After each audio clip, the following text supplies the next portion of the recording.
con el auspicio de la Facultad de Economía y Negocios de la Universidad de Chile. Abrimos la mirada.cl, fen.uchile.cl.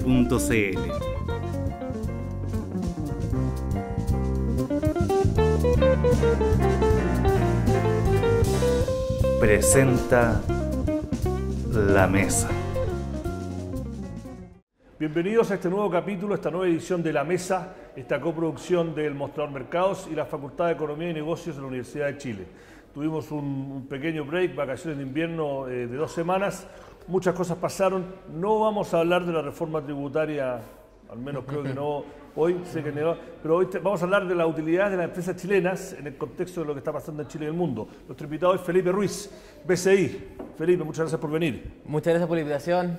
No hay problema. Bueno, la semana pasada, BCI, Corbanca, Larraín, Vial, las grandes corredoras, sacaron sus informes haciendo una proyección de cómo se venían los resultados empresariales, los resultados corporativos del segundo trimestre en Chile. La temporada ya empezó en Estados Unidos y ahora se viene, en la semana pasada, fines de la semana pasada empezaron algunas, pero la mayoría de los miembros del IPSA comienzan a reportar sus resultados en las próximas entre ahora y finales de agosto. Felipe, el informe de ustedes dice que las utilidades van a ser más o menos. Cuéntanos un poco los grandes rasgos de lo que se viene. Mira, esta temporada de resultados va a estar marcada por 3 factores puntuales. Uno, una depreciación cambiaria. ¿Ya? El tipo de cambio del trimestre comparable, el segundo trimestre del 2013, fue de 480 pesos y hoy día estamos en niveles de 554. Una depreciación importante que va a tener un impacto. ¿Y eso es bueno o malo para las exportadoras y las que no exportan? Hay un efecto, en términos IPSA, hay un efecto mixto. ¿Ya? Si bien a las empresas exportadoras es beneficioso, a las empresas importadoras es perjudicial. Por lo tanto, el retail, que tiene un peso significativo, en el IPSA también va a haber mermado parte importante de su operación. No así sectores exportadores. Por lo tanto, el efecto neto al final es un efecto mixto. Ahora bien, lo que vimos en el primer trimestre, donde fue algo similar, hubo un golpe relevante a última línea de empresas retail, que finalmente hizo mermar las utilidades del primer trimestre. Eso por una parte para este temporada de resultados. Por otra parte, hay un sesgo importante por resultados de LAN. Los resultados de LAN del segundo trimestre fueron de menos 330 millones de dólares. 2013, entonces la comparación. Por lo tanto, la comparación es muy débil. Por lo tanto, probablemente ahí vamos a tener un crecimiento importante en utilidades agregadas. Esto considerando que LAN va a revertir parte de esas pérdidas. Nosotros estamos viendo que va a pasar de pérdidas de menos 300 millones de dólares a menos 24 millones de dólares. Claro. En términos netos, uno podría ver que es un crecimiento, pero al final de cuentas es una menos pérdida. Claro.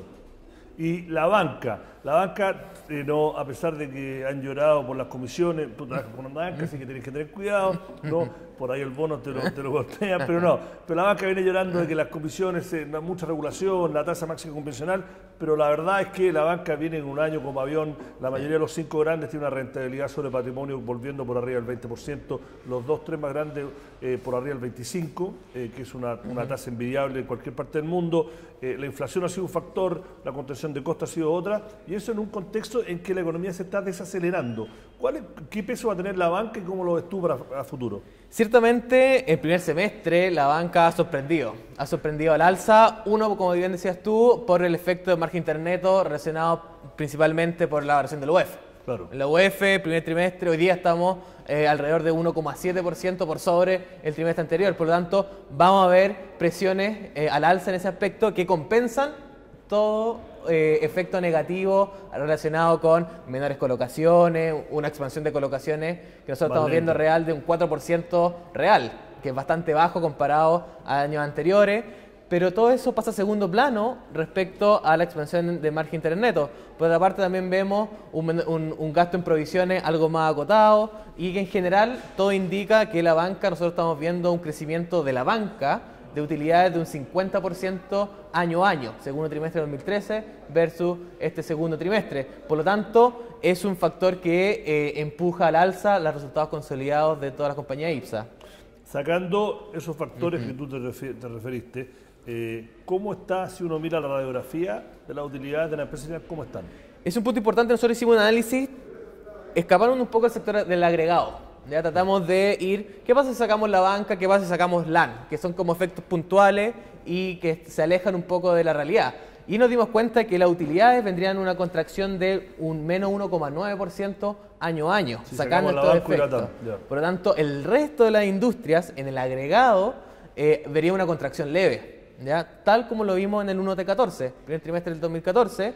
Si sacamos estos efectos también, finalmente lo que vimos fue una contracción de un 1,8%. Este segundo trimestre tendría algo similar, alrededor de un 1,9% de contracción de utilidades. ¿Y ustedes lo ven cuando hacen el análisis de de las utilidades de las empresas que ustedes siguen del IPSA? ¿Lo hacen como usando el término Wall Street top-down, o sea, mirándolo desde el punto de vista macro, o la miran mirando de abajo para arriba a la empresa? De abajo para arriba, ¿ya? Básicamente lo que hacemos nosotros para este análisis, para este número que estoy dando, es sumar todas las utilidades de las compañías a un tipo de cambio, a todo a peso. Algunas compañías reportan en dólares, otras en pesos. Normalizando por ese sentido, llegamos a que finalmente una utilidad neta de todo el sector de un alza de un 27,9% aproximadamente año contra año. Sin embargo, como mencionaba anteriormente, sacando banco y sacando LAN es una contracción de 1,9%. Adicionalmente, en EBITDA, en el ámbito operacional... ¿Qué se va a hablar? Porque eso es una visión más real de cómo está funcionando la empresa. Exactamente.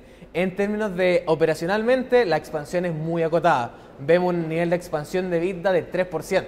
¿Y el factor ese es porque han caído las ventas o han aumentado los costos? Tienen que ver básicamente por una mezcla de las dos. Ciertamente estamos en un ciclo económico que no favorece a las compañías más procíclicas, entre ellas el sector retail. Probablemente vamos a ver algo de crecimiento operacional en el sector retail. También el sector eléctrico va a haber algo mermado también su ámbito operacional. Y en el contexto agregado estamos viendo un crecimiento de apenas un 3%. Es decir, más o menos un crecimiento inflacionario, ¿ya? Que es algo bastante acotado. Y márgenes, un margen EBITDA que retroceden de un 17,2% a un 16,4%. Es decir, también vamos a esperar una caída, una contracción en márgenes agregados para las compañías locales. Una pregunta. Nosotros tuvimos 4 años del gobierno anterior en las cuales la economía creció un promedio de 5,6 o 5,8%, se crearon 1 millón de empleos, hubo un boom de consumo que se ha acotado, pero todavía la gente sigue gastando, ¿no? Y incluso en esos periodos, excepto el 2010, creo, las utilidades de la empresa chilena, mirándolo tanto a nivel neto como EBITDA, o crecieron poco o bajaron 3 años seguidos. Y ahora viene un año, esperemos que sea este el peor, pero hay economistas que dicen que en general estos próximos 4 años vamos a crecer con suerte un 3% promedio, ¿no? ¿Cómo va a afectar si en un periodo de boom, ¿no? Tuvimos una caída de utilidades, depende cómo lo mida, pero en general no fueron buenas? Y ahora viene un ciclo económico más lento, ¿no? ¿Cómo eso va a afectar y qué es lo que hace el inversionista en ese sentido? Exactamente. El último periodo, últimos 3 años, efectivamente vimos un boom doméstico. Sin embargo, vimos un retroceso internacional. Y eso también afectó a compañías que están muy ligadas a la economía internacional. Estoy hablando de exportadoras de commodities, forestales, etcétera, que tienen un peso relevante en el IPSA. Y también en el sector doméstico, ciertamente hubo un auge que no se vio tan fuertemente reflejado en los resultados corporativos en ese momento. ¿Qué va a pasar ahora? Ahora está pasando todo lo contrario, una recuperación probablemente a nivel internacional y una desaceleración interna. Va a ver qué pasa en el mix. Probablemente lo que ocurra es que veamos estos niveles de expansión de utilidades más bien acotados, más bien planos. No vamos a ver crecimientos de utilidades por sobre el 5%, que anteriormente eran las cifras que se manejaban. Probablemente estemos entre un 2, un 3%, un 4% en los próximos años. Teniendo en cuenta cuál va a ser la reacción de estas compañías. Mucho tiene que ver con la expectativa, ¿ya? Si uno espera un crecimiento acotado para la economía interna, probablemente las compañías van a tener que acogerse a este nuevo escenario y tomar medidas en función de mejor administración de los costos, mejor revenue management, y eso lo esperamos que ocurra de aquí hacia el segundo semestre. ¿Y tú crees que eso, dentro de esos factores de expectativa, cómo ven ustedes? Yo no quiero meter que te pongan, que es una opinión política, pero sí tiene que ser un factor porque la reforma tributaria, a pesar de que está un poco empezando de cero, es casi un dado que los impuestos corporativos van a subir del 20 al 27% o al 28%, más o menos. ¿Qué factor va a tener esto? ¿El mercado ya lo internalizó? Ciertamente un factor de incertidumbre. Yeah. En términos agregados, probablemente el primer anuncio de reforma tributaria tuvo un impacto en los mercados, posteriormente el protocolo de acuerdo también tuvo un impacto en los mercados, pero nuestra posición es que esa respuesta a los mercados aún no internaliza completamente cuál va a ser la reacción de las compañías. Mi impresión es que aún hay un foco de incertidumbre creciente. Pero más allá de la reacción del mercado, ¿cómo afecta las cifras? ¿Cómo pagar el 27% van a contrapesar tener que pagar más impuestos por otro tipo de instrumentos? Parte de lo que tú describías como controlar costos, aumentar eficiencia. Sin entrar más en detalle de la reforma tributaria, sí. lo que probablemente ocurra es que hay una merma en las inversiones de las compañías. Y en ese sentido, el crecimiento operacional, que lo vamos a ver en el resultado, probablemente se va a ver mermado. Los últimos 3 años tuvimos un crecimiento operacional importante, básicamente ligado por adquisiciones. La inversión que ha sido las compañías locales, los últimos periodos, fue muy importante. Vemos CAPEX de inversión superando sus promedios históricos y que eso se reflejó en los resultados. Si tú compras algo, hoy, en su minuto va a empezar a generar más ingresos en la medida que tú consolides esa nueva adquisición. Claro. Eso es un periodo que lo vimos anteriormente. En el futuro, quizás ya no vamos a tener esa adquisición de las compañías que va a aplanar un poco esa expansión operacional netamente por el efecto volumen. Claro. Antes de entrar en un poco más detalle en algunos de los sectores que tienen los informes que están saliendo, te quiero preguntar un poco de cómo factorizan ustedes o integran en su análisis la exposición a diferentes mercados. Por ejemplo, tuvimos la semana pasada, el viernes pasado, el anuncio después de que cerró el mercado de la TAM, sigue con problemas en Brasil y el mercado se reflejó con 4 días seguidos que la acción ha sido castigada fuerte. La empresa Cencosud, Falabella entró de a poquito, pero también entró la TAM. ¿Cómo factorizan la exposición de las grandes empresas chinas del IPSA a Brasil? Sonda tiene una gran exposición ahí, Celulosa Arauco también, o sea, hay varios del IPSA, las grandes que tienen exposición a Brasil, que es enorme, como el gigante sudamericano, y a la cual apostaron. Algunos dicen que le está pasando a estas empresas lo que le pasó en los años 90 a las empresas chinas que se expandieron en Argentina y tuvieron que después de un par de años salir con la cola entre las piernas porque perdieron plata. Exactamente, hay dos efectos, un efecto de corto plazo y un efecto de largo plazo. El efecto de corto plazo está evidenciado, por la evolución cambiaria. Cómo se va a mover el real respecto al dólar de aquí en adelante y cómo se ha movido. Y eso es un efecto directo que le va a pegar directamente a los resultados corporativos. Y otro efecto es el de primera línea. ¿Cómo está el crecimiento económico en Brasil? Si la gente está comprando en los supermercados, si la gente está viajando en avión en Brasil. Y esos son efectos que nosotros estamos incorporando en nuestro modelo y lo vemos claramente con un riesgo bajista, ¿no? Nosotros estamos incorporando desaceleración a primera línea y también incorporando el efecto moneda. Y eso con exposición a Brasil. Exactamente. Y eso claramente ha mermado cierta parte o resta dentro de las compañías consolidadas. Por lo tanto, va a haber un efecto negativo desde Brasil, probablemente... Claro, tenemos CCU, Andina, sí. Se compraron, o sea, creo que si las nombro, 10 de las 12 más grandes del IPSA tienen una exposición entre el 20 y 30%, no sé si el 30%, pero por lo menos un 20% de lo que pasa en Brasil. Es propio del ciclo económico, ¿ya? Claramente Brasil hoy día está en la parte descendente probablemente de su ciclo hoy día. El tema es que esta apuesta que hacen las compañías es de largo plazo. Claro. Y la visión de largo plazo, si bien ha costado en alcanzar un crecimiento, sigue siendo bastante positiva. ¿Ya? Por algo las compañías... no sé los detalles de lo que ustedes dicen al respecto, pero yo leí varios research en las últimas 2 semanas, o más, el último mes, que decían que se puede culpar una parte solamente al problema del bajo crecimiento o crecimiento nulo en Brasil, pero otra parte es que desde el punto de vista operacional, Brasil es un mercado muy complicado y las empresas chilenas llegaron quizás un poco optimistas o arrogantes, decía uno de los research, creyendo que podían implementar lo que han tenido éxito acá o en Perú o en Colombia, donde han tenido éxito, a un mercado que es muy complicado, muy compartido, con problemas de sindicato, con problemas operacionales, con problemas de carreteras, con problemas logísticos. Exactamente. Lo que hemos visto en resultados, ya en su primer minuto, como tú decías, se esperaba una exposición a Brasil importante y eso tiene una estrategia por parte de la compañía que genera una visión de crecimiento estar en Brasil. Sin embargo, con el correr del tiempo, uno va escarbando los resultados corporativos y se da cuenta de que las sinergias que uno esperaba, el crecimiento de Brasil, no están así, ¿ya? ¿Por qué? Básicamente hay ciertos factores que han limitado o han atrasado, digamos, ver esta expansión en Brasil en resultados. por ejemplo, como tú mencionabas, problemas legales de sindicatos, todo lo que tiene que ver con el mercado laboral, cuál es la estabilidad del mercado laboral, cómo está conformado ese mercado laboral. Probablemente también tiene que ver con regulaciones dentro del Estado brasilero, y eso se ha visto en resultados. Por lo tanto, mi impresión es que las compañías desearían haber visto mejores crecimientos antes de lo que efectivamente están viendo. Ahora la apuesta ya está lanzada, por lo tanto ahora lo que tiene que existir es cuál va a ser la respuesta de las compañías a estas presiones no esperadas en Brasil. Y eso es lo que esperamos ocurra en lo pronto. Mira, ya hablamos, nos vamos a meter los últimos 5 o 6 minutos en algunos de los sectores. Hablamos de la banca, hablamos de la TAM, tocaste el retail.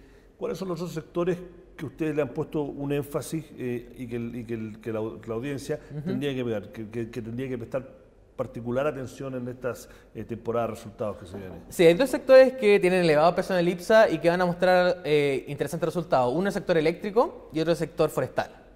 En el sector eléctrico hay algo de similitud. Uno, porque ciertamente estamos con la paralización de Bocamina 2 ya todo el semestre y que inevitablemente tiene un impacto en resultados corporativos. Ahora bien, este impacto negativo que viene por ese lado va a ser compensado ciertamente por mejores condiciones hidrológicas. El costo marginal del trimestre comparable del año pasado superaba los $200 el megawatt-hora. Hoy día estamos en 150. Por lo tanto, hay una base de comparación diferente y que va a afectar a aquellas compañías que están más expuestas a la venta de mercado spot. Claro. Por ejemplo, Gener. ¿Ya? En Energy también esperamos una caída en utilidades, básicamente por un efecto no recurrente que vimos el año pasado, que fue unas filiales del sur que tuvo muy buenos resultados y que este año no los va a tener. Por lo tanto, hay contrapeso. En general, el sector eléctrico, por efectos no recurrentes del año 2013, va a haber una merma en sus utilidades. Pero eso no quita nuestra visión positiva para lo que resta del año, básicamente ligado por mejores condiciones hidrológicas, a pesar de que Bocamina 2 está paralizado. ¿Ya? ¿Y el otro sector? Y el otro sector, el sector forestal, el sector celulosa, que va a sorprender probablemente al alza. Los precios están en boom. Hay un crecimiento importante dentro de la industria, del mercado de la celulosa está bastante estable, a diferencia de lo que se esperaba al principio, donde la demanda china se esperaba que decreciera un poco. Lo que hemos visto es que los niveles se han mantenido en niveles estables y los precios también han estado bastante saludables y también en volúmenes de venta. Los volúmenes de venta, tanto para CMPC como para Arauco, Copec, esperamos sorprendan al alza. Y eso indudablemente va a sumar a primera línea y a última línea. Y en general esperamos un alza sectorial en torno a un 20% de utilidades año contra año en ese sector. Si tuvieras que resumir, porque tenemos que empezar si tuvieras que resumir el segundo lo que deberíamos esperar para el resto del año, ¿lo mismo o un poquito más de optimismo? Hay que esperar, mi impresión es que esperar un poco más de lo mismo, ¿ya? Básicamente nosotros estamos viendo un tipo de cambio cercano a los 590 pesos, ¿ya? Es decir, factores depreciativos probablemente continúen. A su vez también esperamos que el dinamismo interno también converja hacia niveles de crecimiento PIB en torno a 2,4-2,8%. ¿De este año? De este año. Por lo tanto, que se refleje también en un débil expansión del retail, de las ventas de consumo. Por lo tanto, el escenario, tal como lo tenemos hoy día, no va a variar mucho de aquí al segundo semestre. Es más, estos factores que te mencioné al principio, de tipo de cambio y crecimiento económico, probablemente continúen hacia el segundo semestre. El tema va a ser cuál va a ser la reacción de la autoridad monetaria, si es que va a haber inyecciones de mayor estímulo estímulo monetario que compensen en cierto grado este mayor retroceso. Ahora bien, por el momento, la expectativa es que el escenario macroeconómico va a estar bastante plano respecto a lo que tenemos hoy día. Ya. Bueno, con eso, digamos justo, Felipe Ruiz, BCI, muchas gracias por haber venido. Gracias, Iván, por la invitación. Este ha sido el principio del segundo semestre de La Mesa, esta coproducción del Mostrador Mercados y la Facultad de Economía y Negocios de la Universidad de Chile. Síganos por Twitter, métanse a la página de Facebook. Muchas gracias y hasta la próxima semana. Gracias. Gracias, Felipe. Adiós.